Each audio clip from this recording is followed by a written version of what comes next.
बागपत से 35 किलोमीटर दूर एक गांव लगता है जिसका नाम है गांगनोली।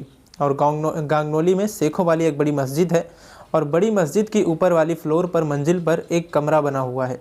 इस कमरे के अंदर मौलाना साहब जो यहाँ पर नमाज वगैरह पढ़ाते हैं, उनकी पत्नी, उनकी 2 बच्चियाँ भी रहती हैं। मौलाना साहब 11 अक्टूबर 2025 को मस्जिद में तो नहीं थे, लेकिन उनकी पत्नी ज़रूर थी। इसी बीच में 2 कातिल प्रवेश करते हैं और एक के हाथ में एक धारदार हथियार होता है। जैसे वो प्रवेश करते हैं, देखते क्या है कि कमरे के अंदर मौलाना साहब की बीवी है। वो इससे पहले कि कुछ समझ पाती, कुछ बोल पाती, कातिल ने एक के बाद एक उनके सर में वार करना शुरू कर दिया। उस भारी वस्तु से उसके बाद जो है फिर उसके चेहरे पर वार कर दिए। जो दूसरा कातिल होता है उसके हाथ में धारदार हथियार होता है और उसने एक के बाद एक गर्दन पर कई वार कर दिए। जब वो दोनों वार कर रहे थे तब उनकी दोनों बेटियां होती हैं। एक की उम्र 2 साल होती है, एक की उम्र 5 साल होती है। वो इस दृश्य को अपनी आंखों से देख रही थी। इससे पहले कि वो चीखती, चिल्लाती, पब्लिक में जाकर कुछ बताने की कोशिश करती, उनको ये अवसर ही नहीं मिल पाया, मौका ही नहीं मिल पाया। और जिस कातिल के हाथ में धारदार हथियार के साथ साथ वो भारी वस्तु थी, उन्होंने एक के बाद एक कई वार किया और वो भी मौके पर मर जाते हैं। जैसे उनकी मौत की खबर लोगों तक पहुंचती है, पता चलता है, तो उसके बाद फिर हंगामा खड़ा हो जाता है और देखते ही देखते यहाँ ये खबर सोशल मीडिया पर जो है अखबारों के माध्यम से पूरे भारत में फैल जाता है। लोगों में एक तरह का डर का माहौल हो जाता है कि आखिरकार हुआ क्या है। मस्जिद के अंदर जो कमरा बना हुआ था, ऊपर उस कमरे में मौलाना साहब की पत्नी का और 2 बेटियों का कत्ल कर दिया जाता है। उसमें मौलाना साहब की जो बीवी होती है वो 5 महीने की गर्भवती भी थी। बस इतना था कि ये खबर गांव में आग की तरह फैल जाती है, आसपास के इलाके में फैल जाती है और जैसे जैसे लोग मौके पर पहुंच रहे थे, बस हंगामा खड़ा करना जो है शुरू कर देते हैं। हर कोई यही जानना चाहता था कि आखिरकार मस्जिद के अंदर भी कोई सेफ़ नहीं है तो वो कहाँ सेफ़ होगा। इससे पहले कि पुलिस कातिल तक पहुंचती, किसी ने आकर तहरीर दी और तहरीर देने के बाद कहा कि जो मौलाना साहब है ना, उन्होंने ही ये कत्ल करवाया है। अब ये बात बड़ी सूझबूझ से काम लेने वाली ज़रूरत थी। एक तरफ तो उनकी बीवी, उनके बच्चों का कत्ल हो जाता है, ऊपर से उन्हीं के ऊपर आरोप आ जाता है। तो ऐसी स्थिति में पुलिस ने सूझबूझ से काम लिया और कातिलों तक पहुंचने की कोशिश की। यदि पुलिस को एक सुराग ना मिला होता, यदि कातिल गलती ना करता, तो शायद ये पूरा मामला किसी और दिशा में चला जाता और मुफ्ती साहब सलाखों के पीछे अपनी ज़िंदगी गुजार रहे होते। लेकिन पुलिस ने इस मामले का खुलासा किया और वो भी महज कुछ ही घंटे के अंदर। और जब खुलासा होता है तो लोगों को यकीन नहीं हो रहा था कि कातिल ये हो सकता है और कत्ल की ये वजह हो सकती है। नमस्कार दोस्तों, मैं हूं राज और आज के इस क्राइम के एपिसोड में आप सभी का बहुत बहुत स्वागत है। उम्मीद करता हूं कि आप लोग स्वस्थ होंगे, मस्त होंगे। दोस्तों, ये सच्ची घटना है। उत्तर प्रदेश के जिला बागपत का एक थाना लगता है दोघट और दोघट थाना क्षेत्र का एक गांव लगता है गांगनोली। दरअसल ये बात है 11 अक्टूबर 2025 की दोपहर लगभग 2:30 बजे के आसपास की। गांव की लगभग 6 लड़कियां हैं जो छोटी छोटी बच्चियां हैं, जिसकी उम्र किसी की 8 साल, किसी की 10 साल तो किसी की 12 साल। इसी तरह से वो लड़कियां रोज़ की तरह या तो मौलाना साहब से पढ़ने के लिए आती हैं और जब मौलाना साहब नहीं होते हैं तो उनकी पत्नी होती है, फिर बच्चों को वो पढ़ाती हैं। उन्होंने सीढ़ी के रास्ते से जैसे ही प्रवेश करने की कोशिश की तो वो अंदर दरवाज़ा बंद था। कई बार उस दरवाजे को नॉक किया जाता है, आवाज़ लगाई जाती है, लेकिन कोई रिस्पांस नहीं मिल रहा था। वो बच्चियां परेशान हो जाती हैं। तभी किसी ने कहा कि दूसरी तरफ से चलते हैं, यानी कि दूसरे जीने से चलते हैं। लेकिन दूसरे जीने पर जाने के लिए फिर छत से जो है आना पड़ता और आने के बाद कोई थोड़ी मेहनत करनी पड़ेगी। उन्होंने सोचा कि बार बार यहाँ पर नॉक करने से अच्छा है कि दूसरे रास्ते से ही चलते हैं। वो दूसरे रास्ते से जाते हैं, आखिरकार छत के रास्ते से होकर पहुँच जाते हैं और पहुँचने के बाद जैसे ही कमरे में जाकर देखते हैं तो जो मौलाना साहब हैं, यानी कि इमाम साहब, उनकी जो पत्नी है जिसका नाम इसराना है, उम्र जो है 30 साल के आसपास है, वो फ़र्श पर बेसुध हालत में पड़ी हुई है। चारों तरफ ब्लड फैला हुआ है। उन 6 बच्चियों की नज़र जब पहुंचती है चारपाई पर देखते क्या है कि जो बड़ी बेटी है नाम सोफिया और उसकी उम्र 5 साल और छोटी बेटी है जिसका नाम सुमैया जिसकी उम्र 2 साल, वो चारपाई पर पड़ी है। वो भी बेसुध हालत में है, लेकिन चारों तरफ ब्लड फैला हुआ था। आखिरकार ये सब हुआ क्या है? वो 6 बच्चियाँ इतनी डर जाती हैं और डर के बाद जब वो वहाँ से निकलती हैं तो बस ज़ोर ज़ोर से चीख रही थी, चिल्ला रही थी। बस उनके मुंह से एक ही आवाज़ निकल रही थी, खून खून खून।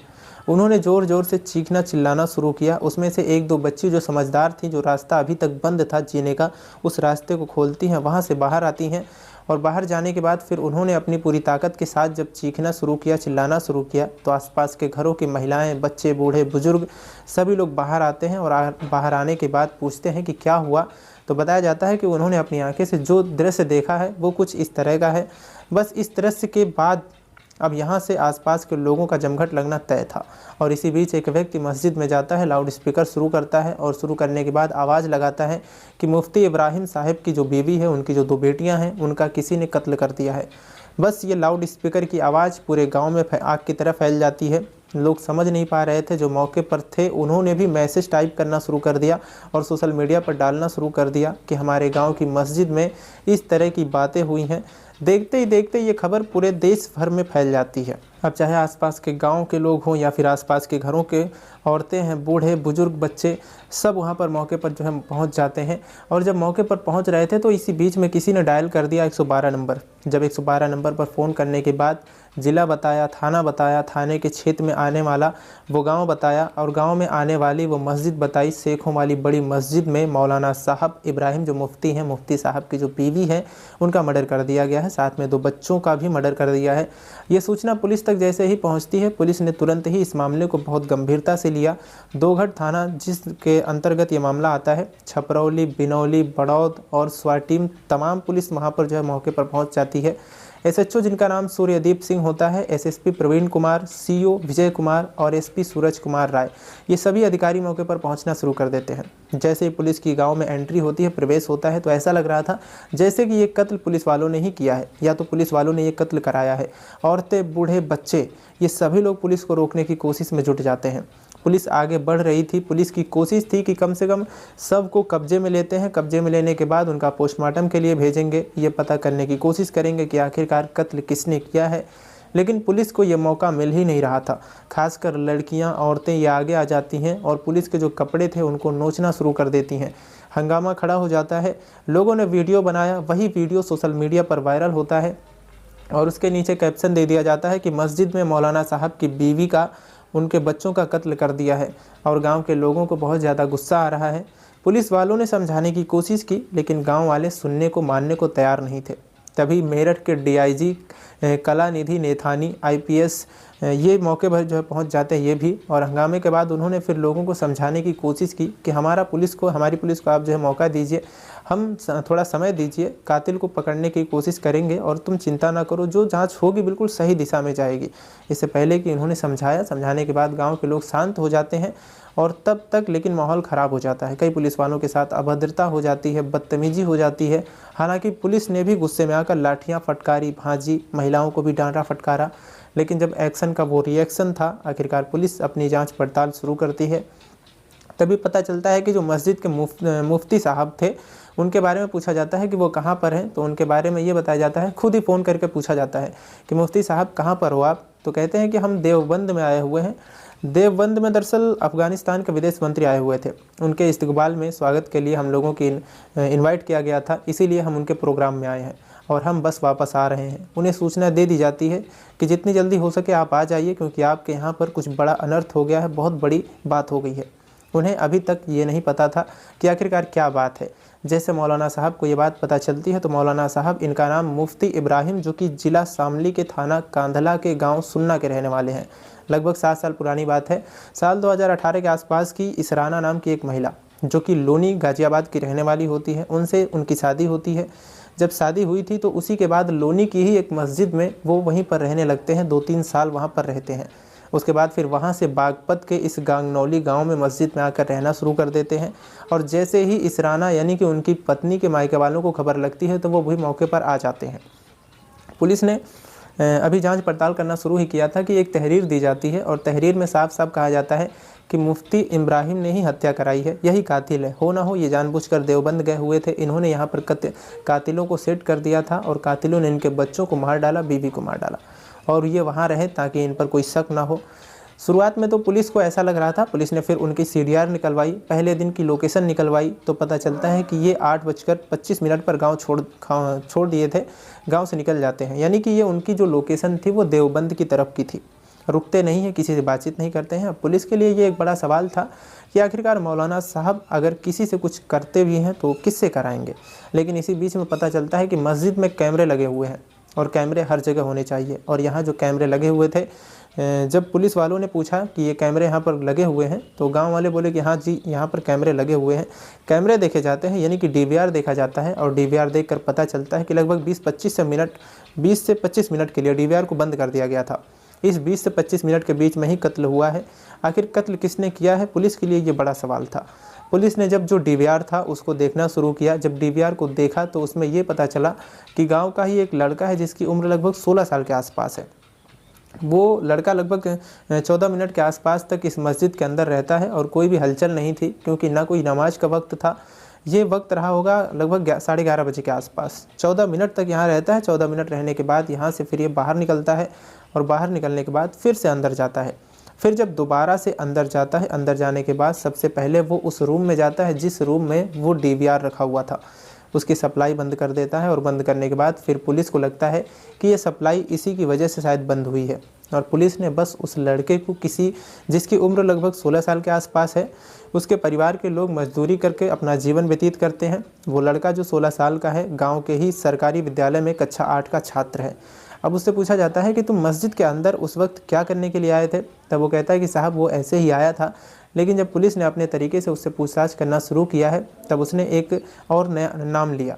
उसका खास दोस्त है जिसकी उम्र 14 साल है, वो भी गांव के ही सरकारी विद्यालय में पढ़ता है, और वहाँ पढ़ने के साथ साथ वो इस मस्जिद पर भी कभी इमाम साहब से पढ़ने आता है, तो कभी इमाम साहब की बीवी से भी पढ़ने के लिए आता है। उससे पूछा जाता है कि तुम यहाँ क्यों आए थे? फिर वो पूरी कहानी बताता है कि हम दोनों ही आए थे। पूछा जाता है जब दोनों आए थे तो क्यों आए थे? वो कहता है कि कभी तो इमाम साहब उसे पीटते हैं, कभी इमाम साहब की बीवी भी उसके साथ मारपीट करती है। क्यों मारपीट करती है? बोले हम जब सिपारा कुरान पढ़ते हैं तो उसमें हमारा मन नहीं लगता, और मौलाना साहब इसीलिए डांटते हैं, फटकारते हैं।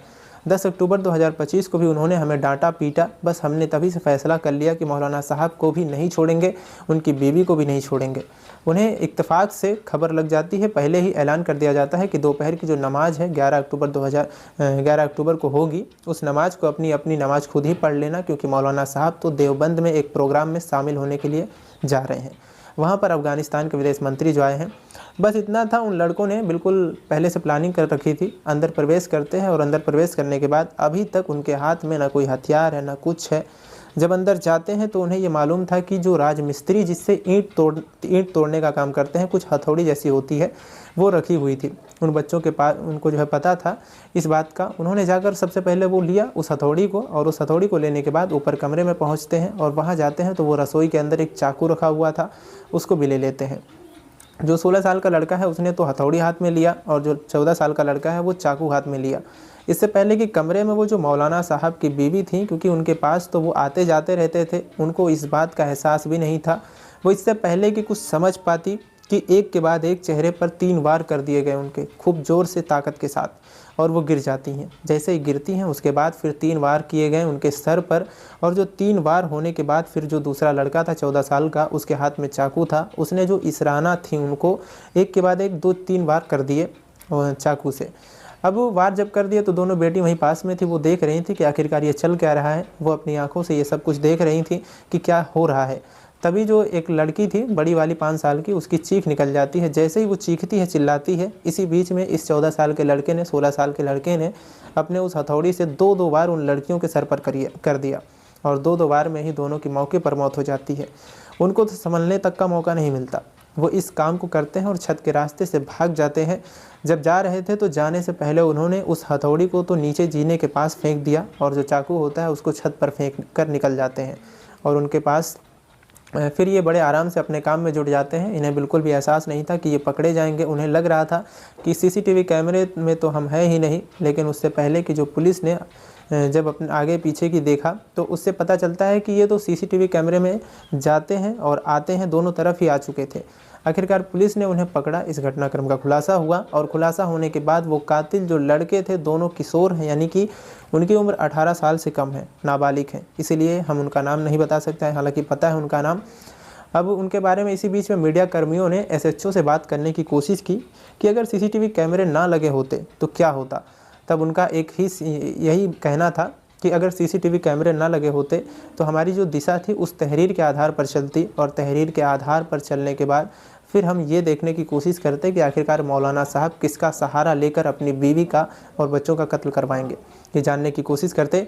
और अगर ये सीसीटीवी होते ही नहीं तो ये पता ही नहीं चल पाता। और जब दोनों बच्चों को पकड़कर हम लेकर आते हैं गांव वालों के सामने, ये बात जब आती है तो गांव वालों को यकीन नहीं हो रहा था कि ये ऐसा भी हो सकता है। लेकिन जब उनसे ये पूछा गया दोनों बच्चों से कि तुमने मौलाना की बीवी का ही कत्ल क्यों किया, मौलाना साहब का कत्ल क्यों नहीं किया, मारते पीटते तो वो भी थे तुमको।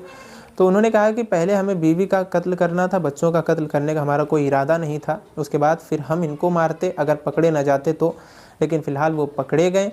पुलिस ने इन्हें जेल भेज दिया, जो बच्चों के बाल गृह होता है वहाँ पर रखा जाता है। और इसी बीच में जो यहाँ के इस इलाके के बड़ौद के सीईओ हैं जिनका नाम विजय कुमार है, उन्होंने एक अपील की है। अपील ये है कि जितने भी धार्मिक स्थल हैं, चाहे वो चर्च हो, गुरुद्वार हो, और मस्जिद हो या मंदिर हो, कोई भी धर्म स्थल हो, तो वहाँ ऐसी जगह पर कैमरे ज़रूर लगवाएं, सीसीटीवी कैमरे। साथ ही जो प्रतिष्ठान हैं उनमें भी कैमरे लगवाने चाहिए। साथ ही उसके अलावा जो घर है उनमें भी कैमरे लगवाने चाहिए। यदि सीसीटीवी कैमरे लगे होंगे तो कम से कम एक तो डर बना रहेगा जो अपराधी करने वाले होंगे उनके अंदर, और डर के साथ साथ अगर कोई ऐसी वारदात होती है तो चाहे कातिल जितना भी है, फिर कोई अपराध की वारदात करने वाला कितना ही बचने की कोशिश करे, वो कैमरे की नज़र में ज़रूर आ जाएगा। हालांकि ये कैमरे ना होते तो मौलाना साहब की आफत खड़ी हो जाती, क्योंकि वो वाकई जो है कई साल तक परेशान रहते, और जब तक वो बाइज्जत बरी होते तब तक उनके दामन पे एक ऐसा दाग लग गया होता कि शायद वो कभी ज़िंदगी में मिटा नहीं पाते। दोस्तों, इस पूरे घटनाक्रम को सुनाने का उद्देश्य किसी को परेशान करना नहीं है, किसी का दिल दुखाना नहीं है, बल्कि आपको जागरूक करना है, आपको सचेत करना है। जय हिंद, जय भारत।